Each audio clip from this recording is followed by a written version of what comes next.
Hey, what's up guys, welcome to KamilSec. In this video we will discuss POA&M creation and management. This is going to be based on our previous video, the Nessus vulnerability scan results analysis. If you haven't seen that video, you might want to watch that video before you continue with this video. And as always, before we start, please consider subscribing to the channel to help grow the channel. And also remember to smash the like button and the notification bell to get notified whenever I upload new videos. Thank you, and let's get started. POA&M, Plan of Action and Milestone. This is a key document in the security authorization package and the continuous monitoring activity. It identifies the system's known weaknesses and security deficiencies and describes the specific activities the system team will take to correct these deficiencies. The purpose of the POA&M is to facilitate a disciplined and structured approach to tracking risk mitigation activities in accordance with the agency's priorities. The POA&M includes security findings for the system from periodic security assessment and ongoing continuous monitoring activities. The POA&M includes the system team's intended corrective actions and current disposition for those findings. That is, what is their take in regards to the identified vulnerabilities on the system that they manage. Alright, so before we move on, we're going to make some assumptions. We're going to assume, based on our scan analysis in the previous video, that the sysadmins responded with the following comments to the spreadsheet of our analysis.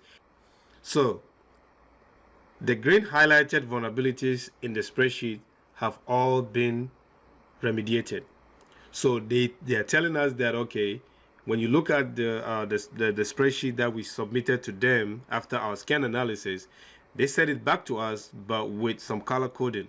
They've highlighted some roles within the spreadsheet, telling us that they have already remediated all those vulnerabilities color coded in green.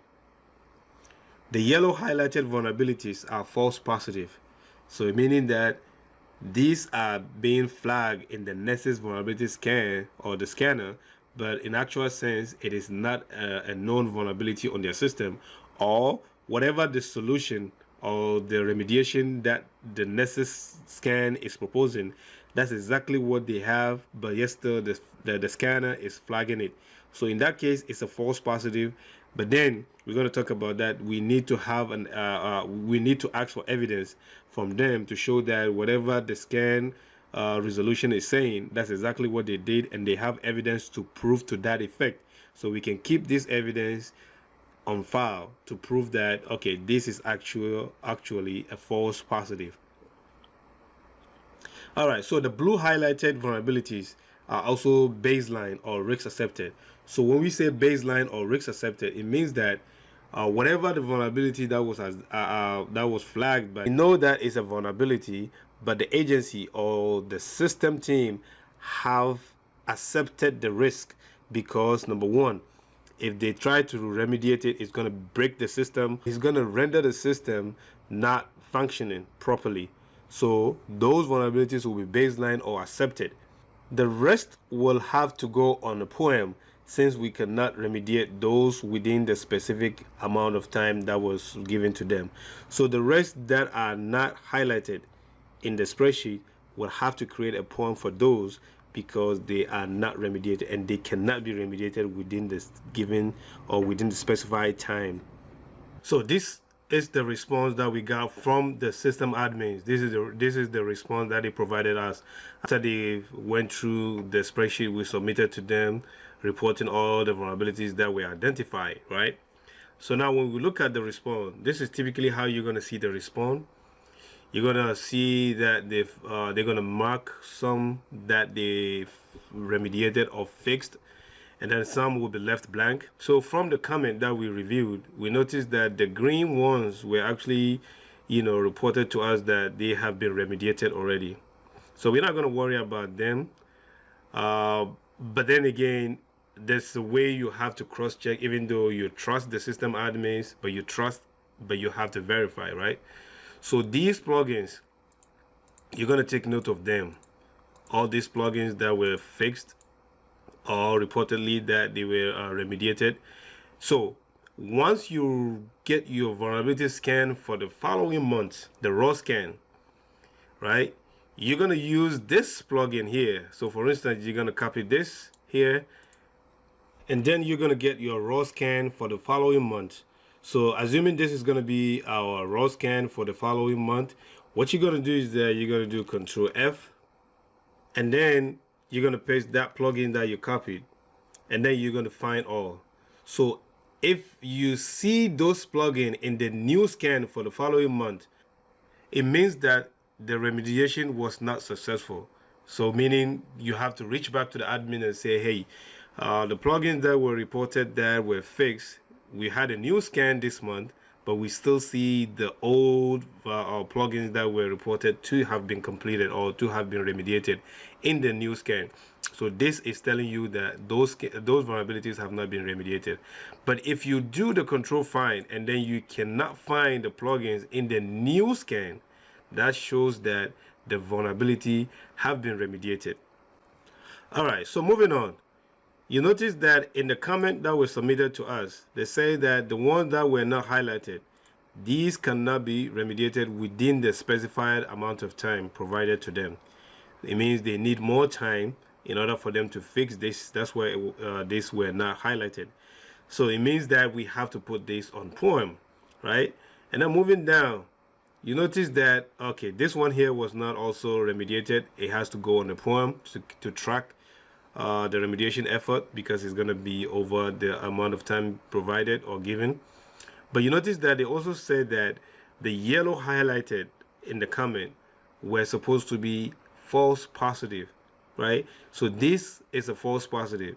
It means that whatever the remediation effort that was suggested here, upgrade to say Samba version 4.2.11, 438 or 442 or later, they are saying that this is the version that they have, assuming, right? They're saying that this is the version that they have. So this vulnerability is actually a false positive.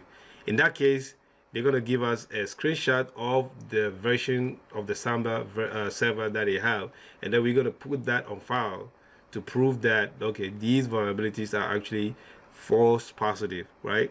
We have to get an evidence. So we're not just going to take their words for it, right? Even though we trust them, we like them, we work with them, but then again, we trust, but we verify. So we're going to get an evidence from the server side with the version number, you know, in the screenshot to prove to the fact that these or this is actually a false positive. All right, moving on. We also have one false positive here. This one is not was not remediated, so this is going to go on the POA&M. And then they're saying that this one here is actually baseline. Why is it baseline? You know, it could be many factors. It could be the fact that if they try to fix it or to upgrade the database or the server, it could break the system, or it could render the system, non-functional or whatever. Sometimes the benefit of having the risk is worth more than the benefit of trying to remediate the vulnerabilities, right? So in most cases, these vulnerabilities will be accepted or will be baseline. So when you look at here, in this case, what is the vulnerability here? It says the SSL certificate for this service cannot be trusted.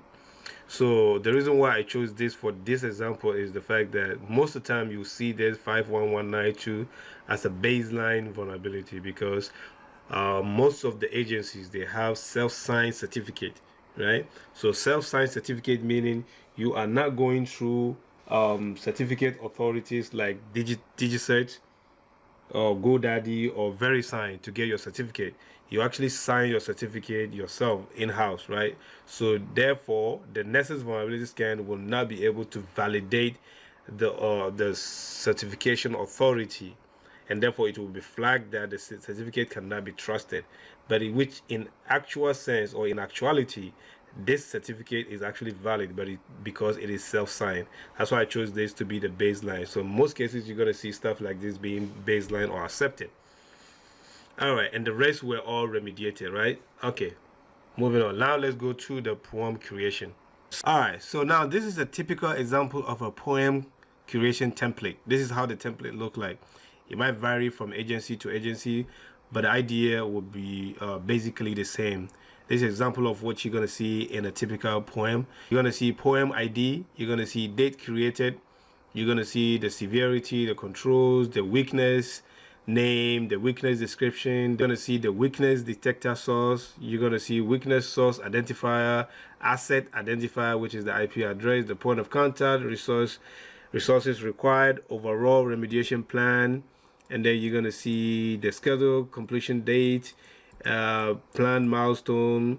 We have the vendor dependency, the vendor, last vendor check-in, and the comments, right? These are mostly some of the examples of what you're going to see in a typical poem. All right, so now we're going to put this template with the response from the system admins, the spreadsheet that we got from the system admin. We're going to put them side by side so we can see exactly what we're doing. All right, so first off, we just have to make sure we filter what we're going to create the poem based off, right? So these green ones are not really, they were remediated, so we don't have to worry about that. So what we're going to do is that we're going to filter here based on the color. We're going to filter based on the no fill. So the no fill is actually the ones that were not remediated, right? So we're just going to concentrate on the ones that were not remediated. All right, so it says poem ID. So this will be a continuation of whatever poem you already have on your system. Let me state this here. Sometimes you might not need to do it on a spreadsheet like this. You just have to put it directly into applications like CSAM, Exacta, or Emacs, right? But some agency will require you to create it on a spreadsheet first before you actually transfer them onto these applications. All right, so just bear in mind, if you have to do it directly on the application like CSAM and Exacta or Emacs, you probably will not need the spreadsheet like this. But for the sake of learning, since we don't have access to Emacs and CSAM and Exacta for our tutorial here, we're going to use the spreadsheet and see exactly how that is done.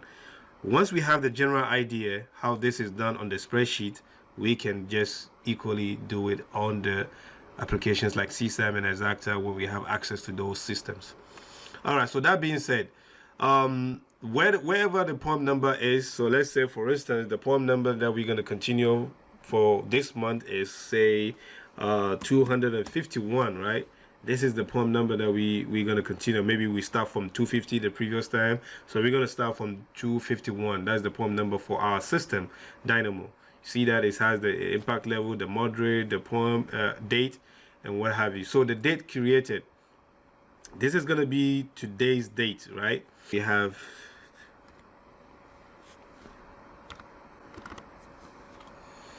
and then we have the severity. So the severity here is going to be the risk, right?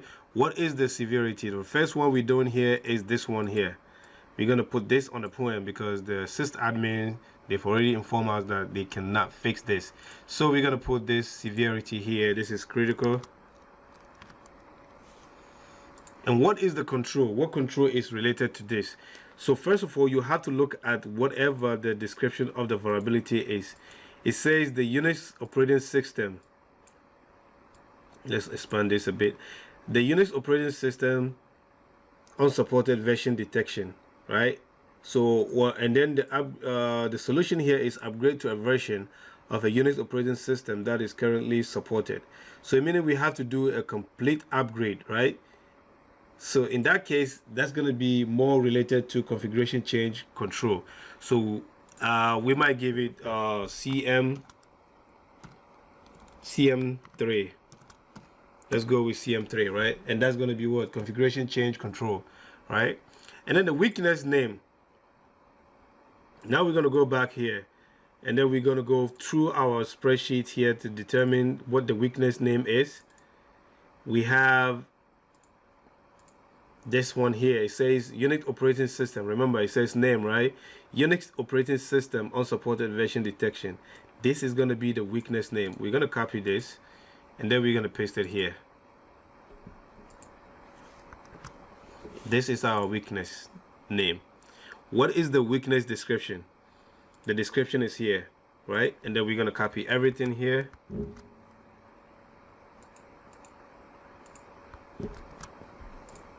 This is our weakness description. The weakness detection source. What is the source of this vulnerability scan? This is what Nessus, right? So we have Nessus vulnerability scan. This is where we got this information from. And what is the weakness source identifier? And the weakness source identifier is typically the plugin, right? So the plugin here is going to be this one here. We're going to copy this plugin, and then we're going to paste it right here. And this is the same thing if you're inputting this into CSAM or Exacta. This is exactly how you're going to answer it based off the vulnerability scan analysis that were submitted to you from the sysadmin.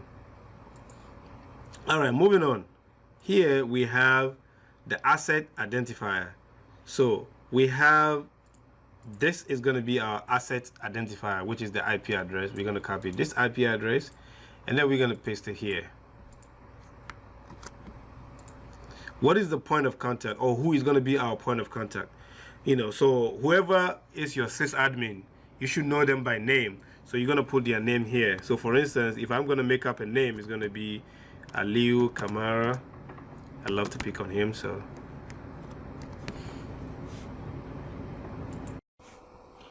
All right. So now that we have the point of contact listed, we're going to have the resources. So this one here is actually subjective. It is not actually something that you really have to kill yourself over.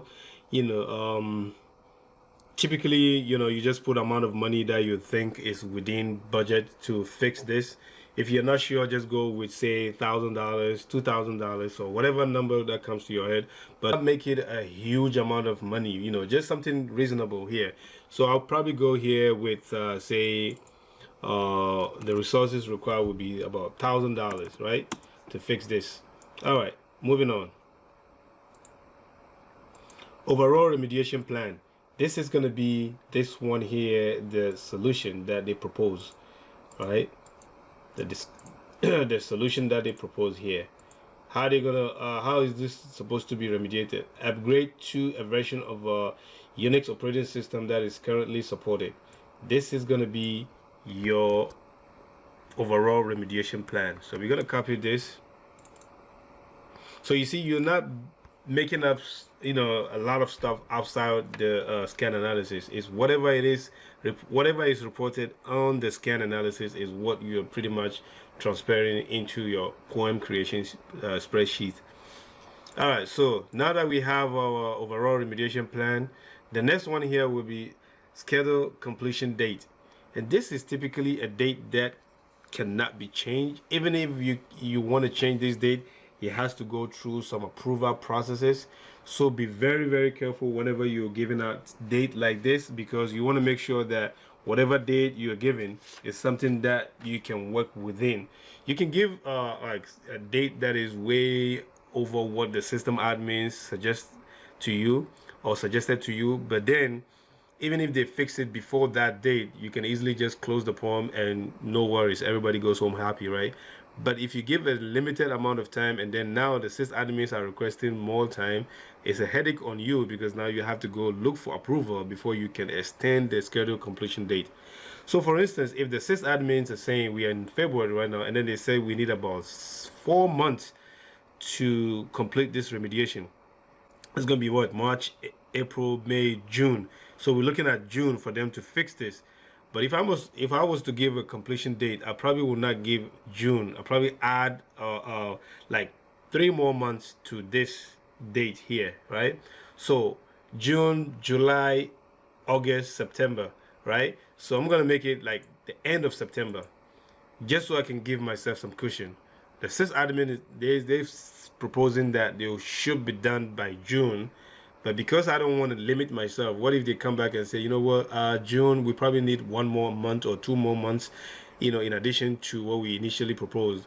Then now it's a headache on the IT security analyst or the ISO to go looking for approval to change the scheduled completion date, right? Because this is one thing that is typically not allowed to be changed on the POA&M.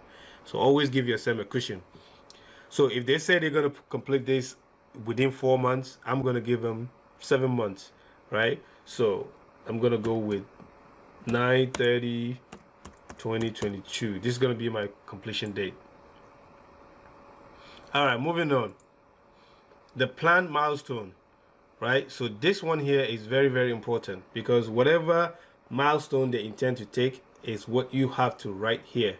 So before I do this, I'm gonna highlight this, and I'll go to cell format, and I'm gonna change the row because I need a little bit of space so you can see exactly how you write the milestone here. If it is on the system like or application like CSAM and everything, you know, it's straightforward. You can easily type this milestone and add as many milestones as you want. But on a spreadsheet like this, I want to give myself like 209 so I can widen up the row, right? So now I have this. My planned milestone is, let me explain the milestone here. The planned milestone, it identifies specific action taken towards correcting the weakness with associated completion date. So whatever step that you take that's going to inch you towards correcting that vulnerability is a milestone. All right, so moving on. If I'm going to write my first milestone, it's going to be milestone description,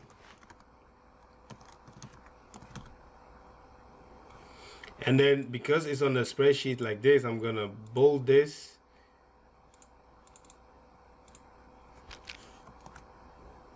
And then what is going to be my first milestone? So for instance, if they're going to upgrade this Unix box, right? Maybe the first one will be, I'm just making up stuff here, but then again, you have to think through this whenever you're writing your milestone. So if my first milestone based on this vulnerability will be something like admins, let me take the bold out here. Admins to, or let's do a sysadmins, system admins to contact vendors for license updates and coordinate with the CCB, something like that. That's going to be our first milestone, because we need to see how much the license will cost to do the upgrade and stuff like that. So the system admins, they will work through this and then determine how much the license cost will be and stuff like that. That's going to be my first milestone. And then you have to give a date, right? If today's date is, say, we are in February right now, right? So in order for them to coordinate this and all that, maybe they need about 2 weeks, right? So end of February would not be a bad idea, or mid-February. I mean, end of February definitely would not be a bad idea. So here we'll probably say the completion date for this milestone will be 2. We're looking at 2, say 25th, 2022, to give them more time to deal with the vendors, right? This is going to be my first milestone. And then the second milestone for this will be, and sometimes all of these things will be in coordination with the system admin, so they will be able to provide you with a lot of information as to how they intend to go about, fixing this vulnerability, right? So you can create your milestone based on the meetings that you have with the system admins, right? All right, so moving on, the second milestone here will be, we'll probably say sysadmins or system admins to upgrade the Unix server in the test environment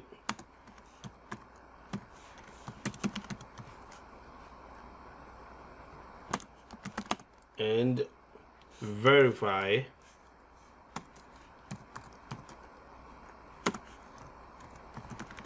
there is no adverse impact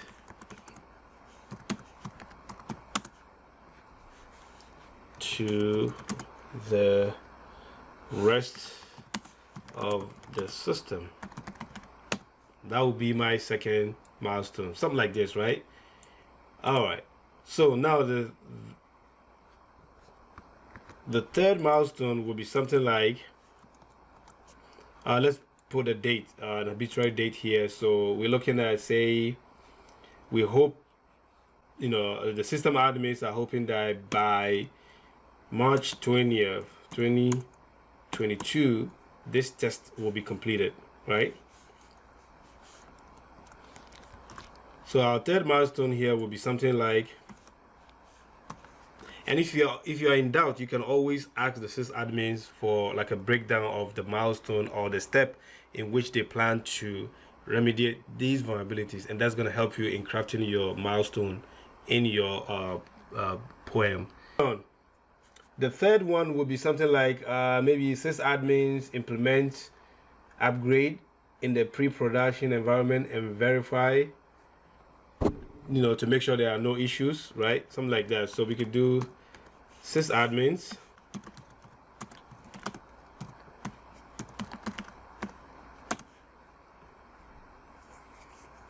in the pre-prod environment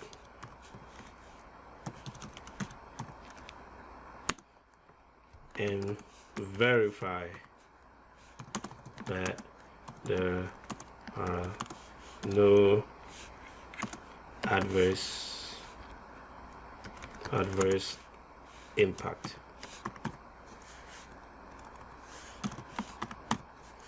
All right, so this is going to be our third milestone, and the date here, right? So if this is going to be in March, we're looking at say April 15, and always verify your calendar not to give a weekend date, you know, as much as possible, but you get the drift, right? Yeah.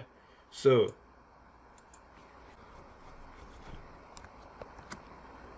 now moving on to our, there are no limit on the milestone, right? You just give the milestone as to where you think, okay, this will be where the fix will be complete, right? All right, so the fourth milestone here will be something like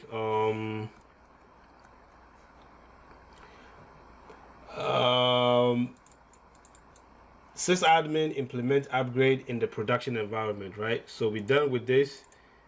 We're just going to say sysadmins will implement upgrade in the production environment.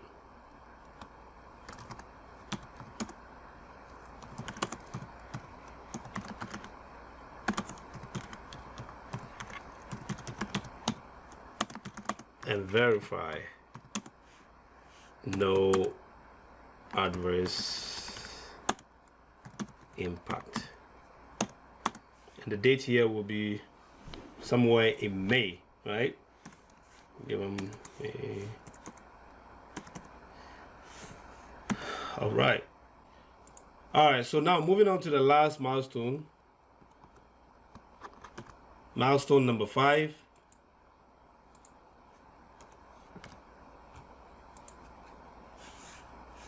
We can say something like ISO. Now that the sysadmins have finished their own technical aspect of the remediation, so now it's the ISO or the system analyst to validate, the IT security analyst to validate the remediation effort.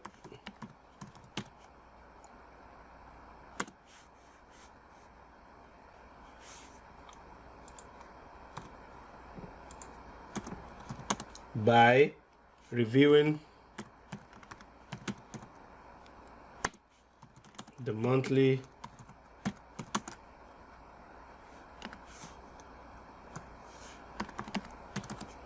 scan analysis, something like that. By reviewing this monthly scans for absence of the plugin ID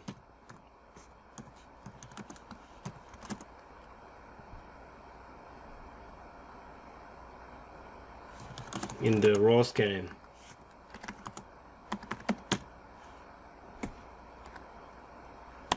And submit. So once the ISO verify or the IT security analyst verify that the plugin is not in the raw scan, just like I demonstrated in the beginning of this video, then now you can submit POA&M for closure. Because typically it's not the IT security analyst or the ISO that does the closing of the POA&M. The ISO will submit the request to the IT security manager or the ISSM, the ISM of the system, to verify, like a second set of eyes, to review the raw scan to make sure that those plugins are not in the current raw scan. And then the ISM will close, or the IT manager will close the POA&M in the CSAM or Exactor or any of the system. This is just to make sure that there's a separation of duty as to making sure that the POA&M has been closed successfully. All right, so these are examples of milestone. This is what you are listing the step of, the identified step to be taken in order for this POA&M to be closed, right? So this date will be, say July, right? That's initially what they say they're going to fix this, right? July, say 30th, 2022.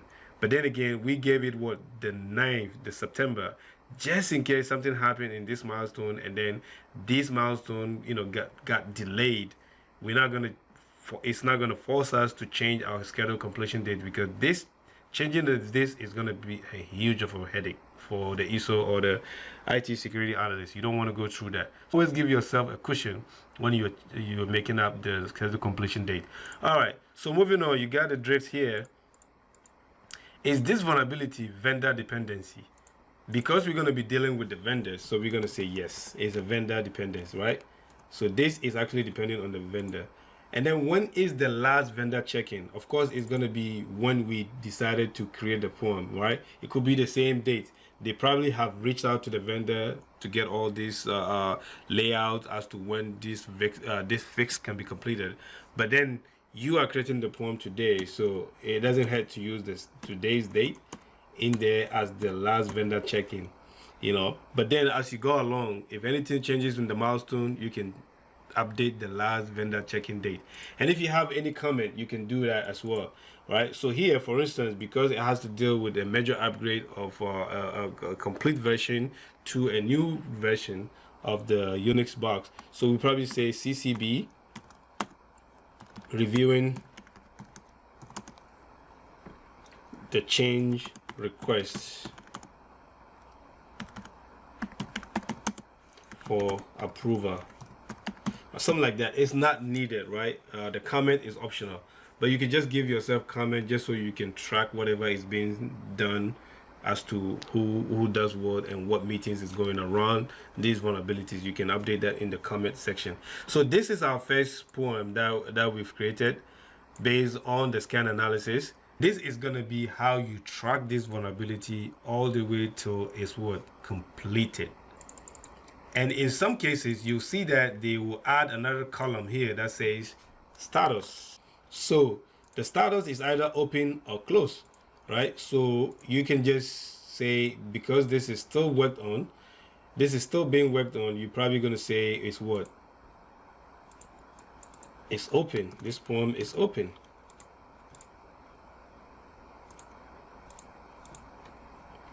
But when the POA&M is closed, obviously this is going to be what? Closed. This is what the status is meaning here. This is our first POA&M, right? So now let's try to do a second one here real quick. We're going to be moving quickly here because now you've got the drift. So I'm going to do this high. I'm not going to do this. You'll understand how this is being done. Let's do the high, and then we can move into the false positive and the baseline to see how you document those. All right, so this is going to be our second POA&M to be updated here. We're going to go to the number. Of course, it's going to be an incremental number. 252, this is going to be our next POA&M. And this is going to be what? Today's date. That's going to be 10/22. And this is what? A high. Because this is, remember, we're skipping this. So we're going to do this. And this is a high. The severity is high. And what control is this related to? How do you determine that? You go into the name of the vulnerability, as well as the solution, right? That will give you a clue. So here is saying that SSL version 2 and 3 protocol detection. So SSL is what one of this is what the old protocol. Now is what TLS version 1.1 or 1.2 or 1.3. No SSL, right? So you have to upgrade to the TLS version. So when you look at the this description, no, the solution, it says consult the application documentation to disable the SSL 2.0, 3.0, use TLS 1.2. So we're gonna change. This is a flaw remediation. So if it is a flaw remediation, the control that's gonna be impacted is what? SI2, because we have to update the flaw in the configuration, right? So SI2 is going to be our related control. And if it's something that's related to encryption, you might do SC8 or SC13, you know, depending on the control. But the SI2 will be your most frequent, you know, victim here, because it's always going to be a flaw remediation, right? All right, so moving on, we have the weakness description. So when we go to, do we have the weakness name? No, the weakness name first. All right, so we're gonna go to the weakness name, and we're gonna copy this real quick. All right, and then the weakness description. Let's move a bit faster here.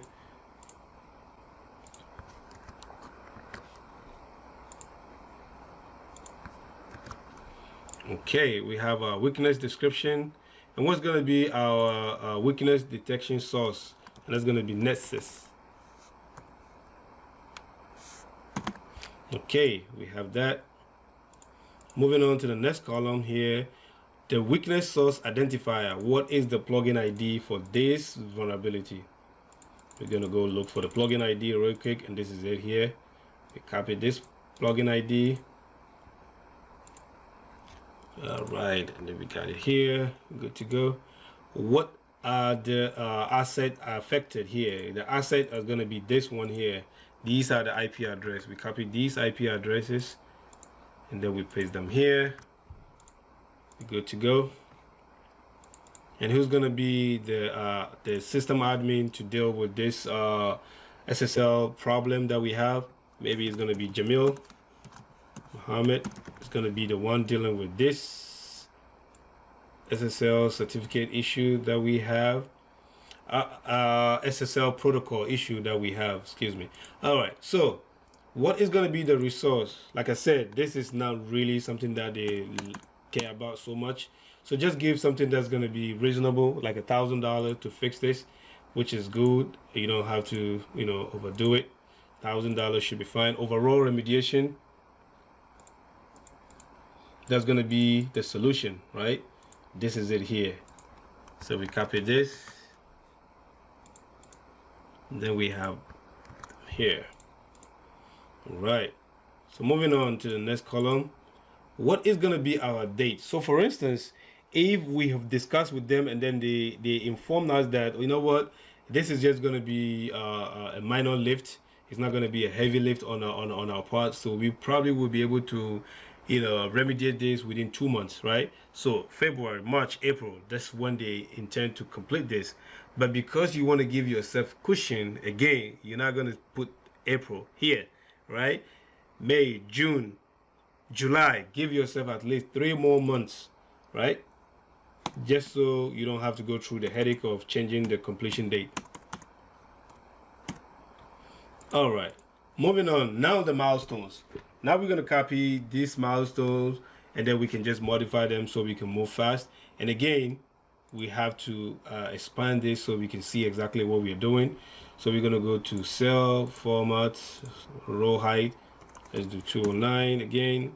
We can open this. So first of all, let me copy the number 1, milestone number 1.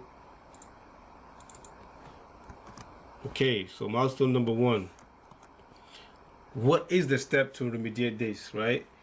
This, again, you have to make sure, if you don't understand anything, you can always reach out to the system team and let them give you a breakdown of the milestone or the steps in which they intend to remediate this. So for instance, this I will probably say sysadmin to disable SSL 2.0 and 3.0, That's the first milestone, right? They have to disable that.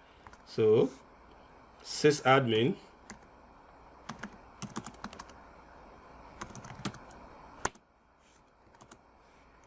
to disable 3.0. That's going to be our first milestone, something like this, right? And then the date. So we probably say, you know, the disablement should be somewhere in this month, right? Maybe towards the end of this month as well. But I'm going to say 2022. Copy this again. That's going to be our second milestone. We modify this. And then we can say something like sysadmin to implement TLS 1.2 with approved cipher suites in test and pre-production environment and verify it works properly, right? All right. Okay, we have our second milestone. We're going to highlight this. Copy that.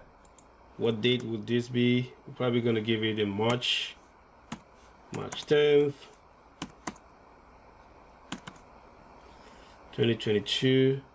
And then we have our next milestone, which is going to be number 3. This one here could be something like sysadmin to implement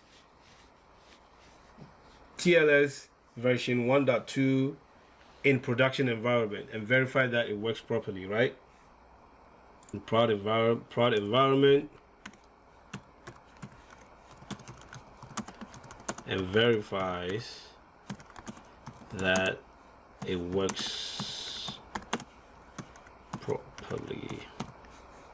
And what is going to be the date here? So we're looking at the end of March. Okay. All right, let's get our next milestone. Let's bold this a bit. Copy that. Paste this.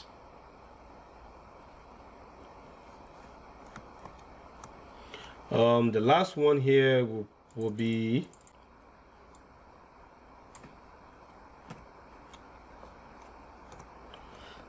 ISO to verify remediation through monthly vulnerability scan analysis, and we're going to submit the POA&M for review and closure.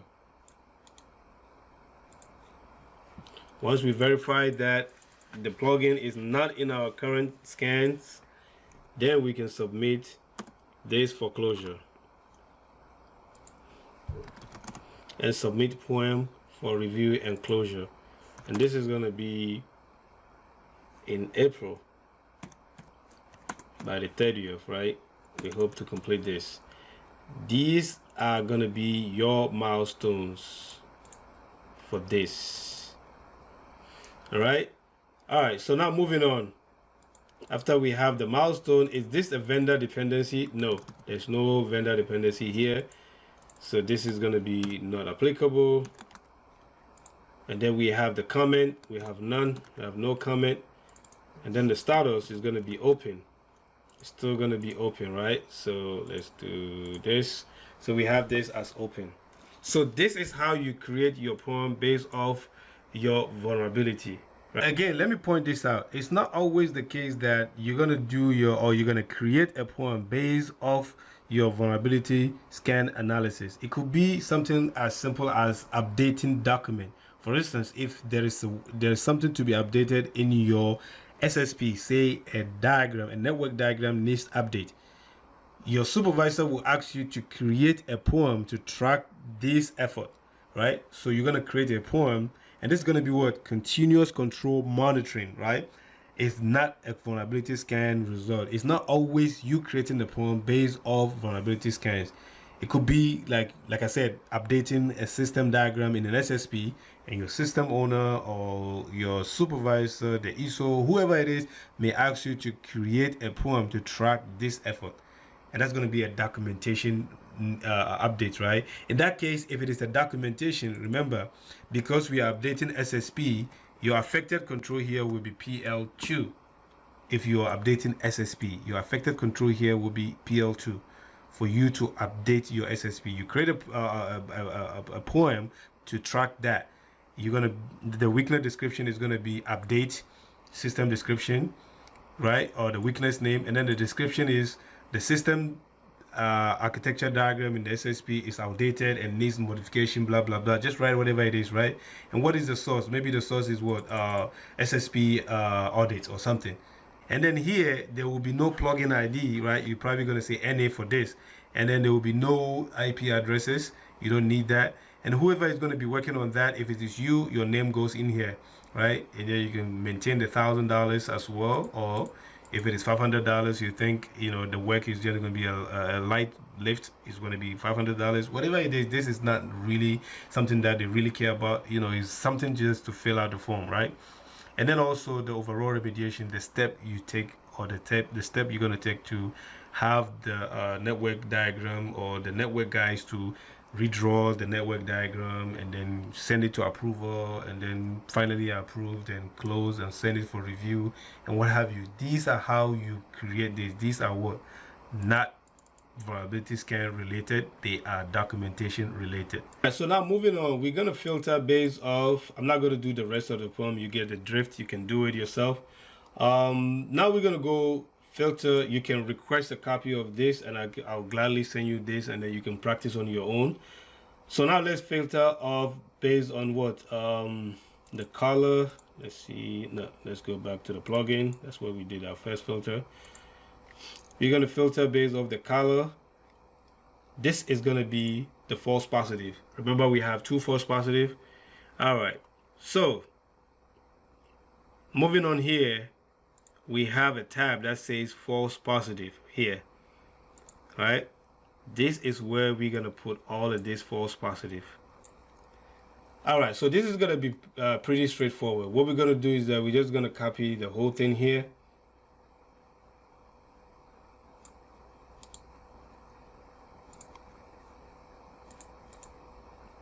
Then we paste them here. Let's adjust our row. Okay, so these are going to be, so you might want to just get rid of the highlight.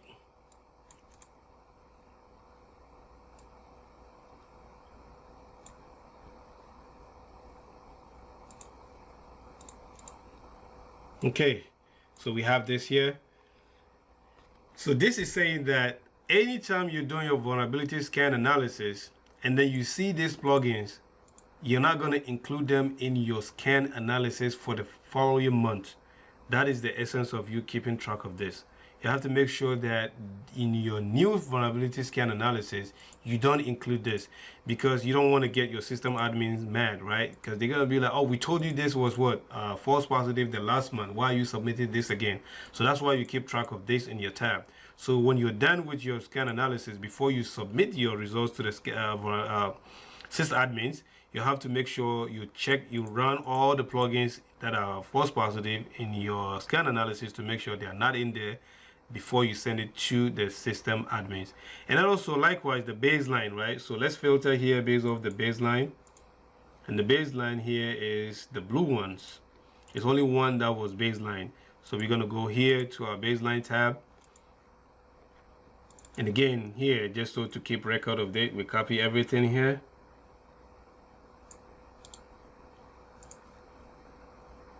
Go ahead and paste it here. Can adjust the row. All right, so we have our first baseline. We're going to remove the color.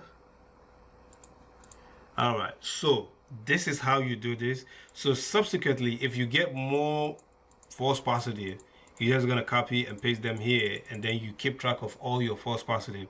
If you get any more baseline items that cannot be fixed, or that, you know, that are not really a vulnerability, like this one here is just a self-signed certificate, you can add them here as you go and keep track of all of them. So now let's look at this tab here that says close poem items, right?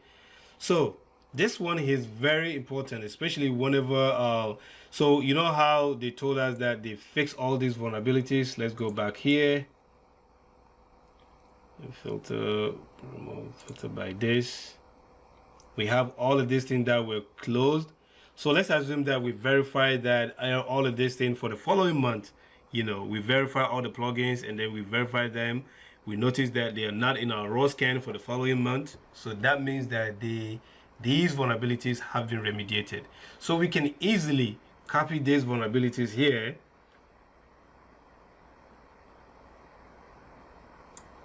So one thing for sure, you don't want to delete anything as you go, because you never know what's going to happen down the line. So you always have to keep track of what you're doing. So you can paste this here, right? Let's get rid of the color. The color just changed on us, but that's fine. So we can get rid of the color. All right, so this is how you keep track of your closed POA&M items. You know, whatever they say they've closed it, do not just delete it and just forget about it. No, if they've remediated it, copy them, put them in your closed POA&M items as you go. So you keep track of your open POA&M items and the closed POA&M items. These could be your own personal worksheet reference, right? You don't share this with anybody. If you are asked to submit like a poem, if somebody asks you, hey, can you give me the list of all the poems on the system in a spreadsheet? All you have to do is just, this tab is what you copy and send to the person. But this close, false positive, and the baseline, these are all for your own fidelity. So you can have peace of mind whenever you're doing your scan analysis and sending the result to the sysadmins, right? These are for your own good here. But this one, if anybody requests for open POA&M item, this tab is what you copy and send to them. Again, let me repeat, this one here can be done, all of this POA&M that we just created can be done directly on applications like CSAM and Exacta or Emacs, right? But for our purpose here, we want to learn how to do this. Once you understand how you do it in a spreadsheet, doing it on an application like CSAM and Emacs and what have you is not going to be a problem. So this is how you create a POA&M, and this is what you're going to be transferring into the applications like CSAM. All right, so before we end, all right, so now we see we have our open POA&M items, closed POA&M item, the false positive, the baseline item. This is how your POA&M should look like. Before I end this, you have to save this just like we did the scan analysis, right? According to the month. So we do save as. You go to the location where you have your folder. So I've created a folder here for poems. You go in there, this is going to be in February, right? So I'm going to select February, and then this is not going to be a template. It's going to be poem, and then I put today's date. That is the date of creation, and then I save. This is the reason why we're doing that. So you see this one here, you create a folder just like we did the last one, the last video. You're going to create the months and the year as you go. So each month when you update your POA&M, you don't just update it and then overwrite the old month. Do a save as, and then you save it to the next month. So you always have a month-to-month POA&M list and what vulnerabilities were remediated by what month. It's very, very important to organize yourself as you go. Do not overwrite your POA&M. Always save them according to the month. So the next month, even if I'm going to work off base of if I'm going to work based off the POA&M for February, I'm just going to do a save as, and I'll save it in March. So I'm going to always have a new copy for each month. All right, guys, that's it for this video. If you find this video useful, do like, share, and subscribe if you have not subscribed already. Please do comment below and let me know your thought on this video, and I'll see you in the next video.